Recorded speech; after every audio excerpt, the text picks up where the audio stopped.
In this lesson, I'm going to show you how to create amazing music with just one chord on your guitar. Forget open and bar chords. This method of creating music on your guitar is as incredible as it is simple, allowing you to play chords all over the fretboard.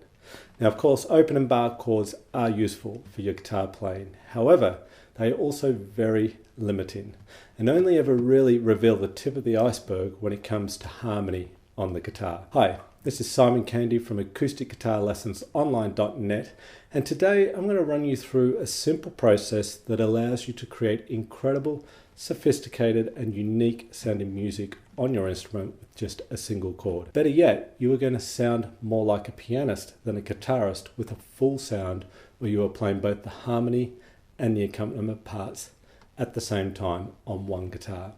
I'm going to show you a super simple way to do this while playing just the one chord the entire time, expressing any emotion you would like to whilst doing so. So let's get into it. So we're going to begin with an A chord, and in fact that's where we're going to end too, because we're just going to play the one chord, right? So it's an A chord that we're going to play. And if you've been playing guitar for even just a little bit, I'm sure you know the A open chord, and you perhaps know the A bar chord here at the 5th position and at the 12th fret. 12th position up here. So they're useful chords, but there's a lot of blind spots there if you're only ever going to use those 3 chords for an A chord.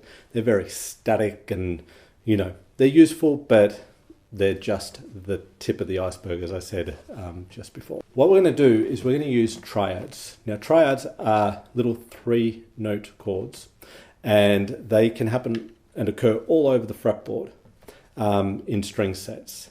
The particular string set we're going to work with today is what we call the 4-3-2, and what that means is the notes of our triad, A triad in this case, the A major triad, will fall on strings 4, 3 and 2. So I'm going to start with this triad shape here, okay, which just happens to also very much represent the A open chord, but we're not actually seeing it as an A open chord. We're not having any open strings here at this point. We're just playing the notes that fall on strings 4, 3, 2, and that triad shape just happens to be, you know, the A open chord as well, or at least a large part of the A open chord. Then I have another A triad with this shape up here. We'll just call this shape 2, and that's also on the strings 4, 3 and 2. Okay, and I also have the 3rd shape up here, also strings 4, 3, 2, because they're the voicings that we're using, and that gives me another A chord. Okay, so now I can play the A chord in several positions in addition to the open chord and bar chords. If you were to go and learn the triad shapes all over the fretboard, you'd find a whole lot more positions that you could play an A chord. So this is not specifically a lesson on triads. We are going to use the triad as part of the method here, but I would strongly recommend you use triads. You'll truly start to understand chords if you look and explore with triads on your instrument. Okay, so first step done. We've got 3 triad shapes for an A major chord on string set 4, 3, 2. We've got the first shape, we've got the second shape, and we've got the 3rd shape.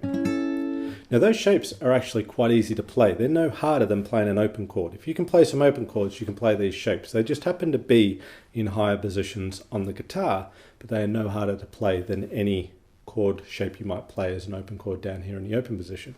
And we're about to make them sound better, and we're about to make them easier to play.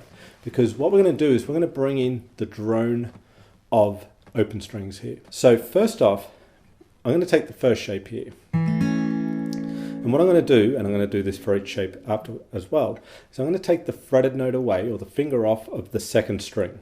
We're going to get rid of one of the fretted notes of the triad. And in doing so, we bring in the open 2nd string. And we're going to add the open top string as well. Now with this first shape, because we're not needing the 3rd finger here, I'm going to re-fret it with my 2nd and 3rd fingers. It's just a bit more of a comfortable, efficient way to fret that particular chord shape. And we add, as we said, the open 2nd and open 1st strings for a really nice, beautiful sound there with the ringing through the open strings against the fretted notes. I go up to my 2nd A triad shape that I showed you here at the 5th position, and I also take the 1st finger in this case off the 2nd string, so I bring in the open second string and again the open first string, keeping the other two fingers in place. Okay, really nice sound for an A chord there. And I'm going to take the third shape, and once again, this time it's my second finger that's on the second string. I'm going to take that off and bring in the open second string along with the open first string, keeping the other two notes of my chord down with my first and third fingers. And I get that really nice open sound again. So now I get this first shape and my second shape and my third shape. Really nice. At the moment, if we think of a pianist, it'd be like a pianist sitting there playing with just their right hand, their melody hand, if you like, more or less, or sort of playing the higher end anyway of the keyboard. It's a little bit like just this right hand playing at this point. It sounds great, but we're missing that bottom end. It feels a little incomplete. It needs something else behind it. Now you could have someone else playing an A chord behind you, and that'd be great. But you could provide both parts simply by plucking the open fifth string with each of these shapes. So we bring in another open string here. So on the first shape, now it's full. Now it sounds like, yes, this hand's playing the chord, but here we are with this hand playing the bass with the thumb here. So it's like a pianist, left and right hands. Here's my left hand in my thumb playing the accompaniment. Here's my right hand in my actual fingers of my right hand playing the notes of the chord. So because it's an open fifth string or an open string, I can do it with the other shapes as well. And up here, okay, at the higher position of the third shape there. So now we not only get a really nice, beautiful sound with these open strings ringing out against the fretted notes, it's a full sound because no matter how high I go, I've still got the low end covered with my thumb droning out, plucking the fifth string. So we've got the A, and here, and here. This is good, right? We've got a nice, big sound. Now, what happens with this, what we can do with this, if you have someone sitting there, you know, playing an A chord for a period of time, a bar, 2 bars, 4 bars, like you might have in an open blues, or even an A7 chord works.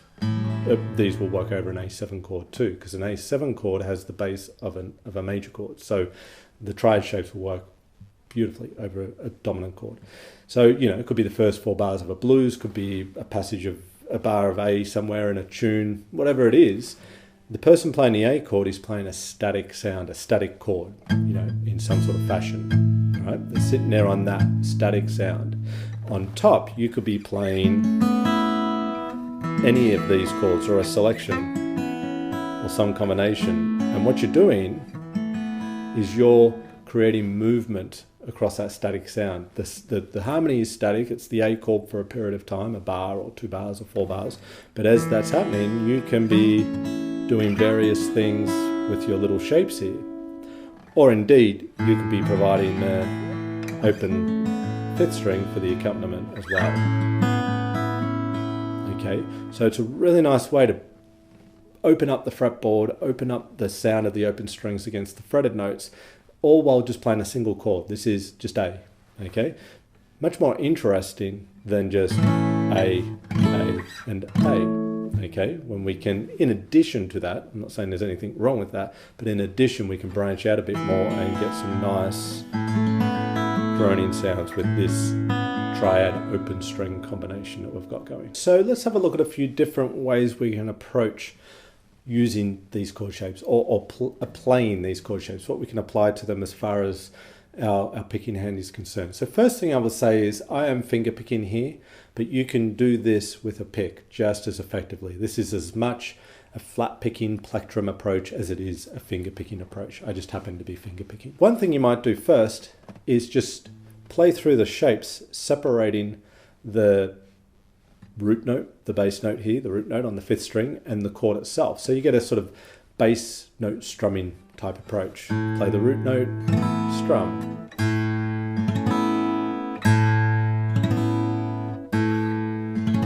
Okay, because quite often we will sort of separate the bass.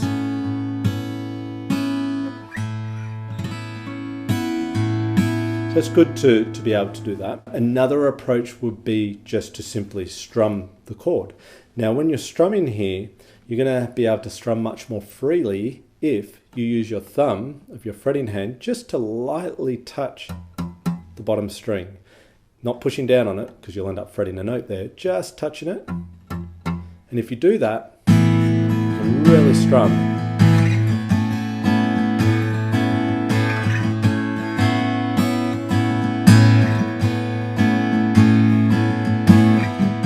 Okay, I won't. If I have that open string there exposed, I'll be really inhibited with my strumming, and I'll have to be really careful, and it won't sound that great. So it's just about blocking that bottom string out, just touching it, and you can really strum all 6 strings. I'm strumming the 6th string then. You're just not hearing it because I'm muting it out. So that's another thing that you can do with these chords and get these really big open sounds that you do hear a lot of this stuff in a lot of songs. Listen to something like Ramble On, Led Zeppelin, for example. That's a good example of a song using droning chords higher up the fretboard. Not specifically these exact shapes, but certainly this concept and this sound. And of course we could arpeggiate the chords, pick the notes out separately.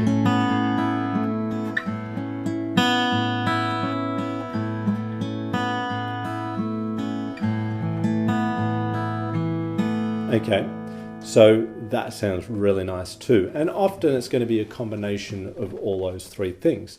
So here's a little thing that's only really just come to mind that you could do to help integrate these concepts together, so you can just sort of pick and choose and mix and match. So we've got 3 shapes here. Let's say on the first shape we pick the bass note and strum.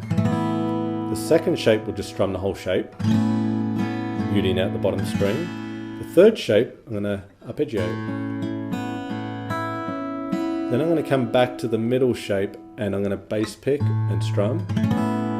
Then I'm going to go to the first shape, coming back down and strum, blocking the bottom string. Then I'm going to arpeggiate on the middle shape.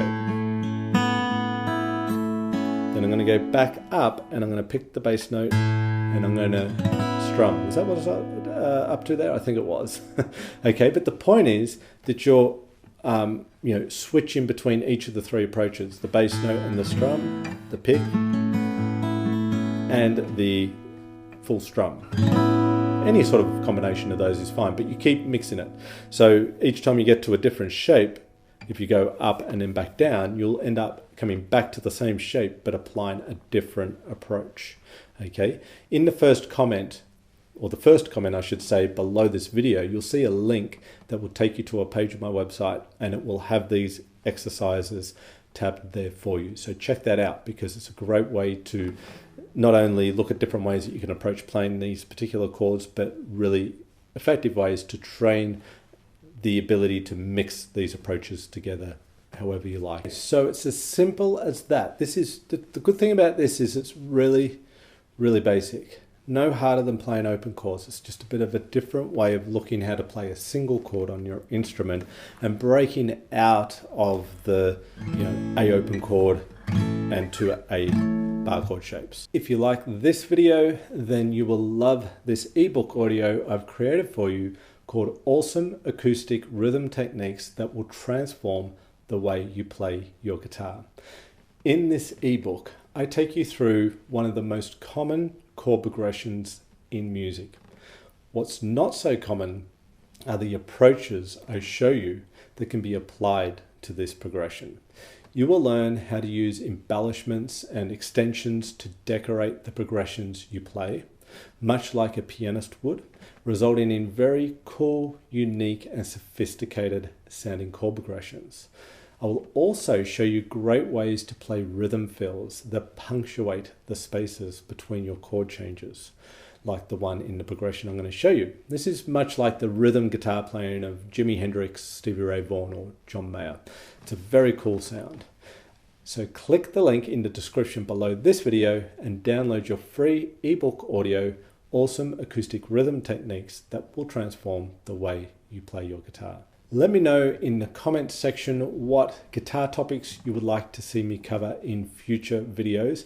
I read every comment and I would love to hear your suggestions. If you like this video, then hit that like button, subscribe to the channel, and of course don't forget to hit the notification bell button so you know when I've released a new video. This is Simon Candy from acousticguitarlessonsonline.net. Thank you as always for watching this video, and I appreciate your time, and I look forward to seeing you in the next video.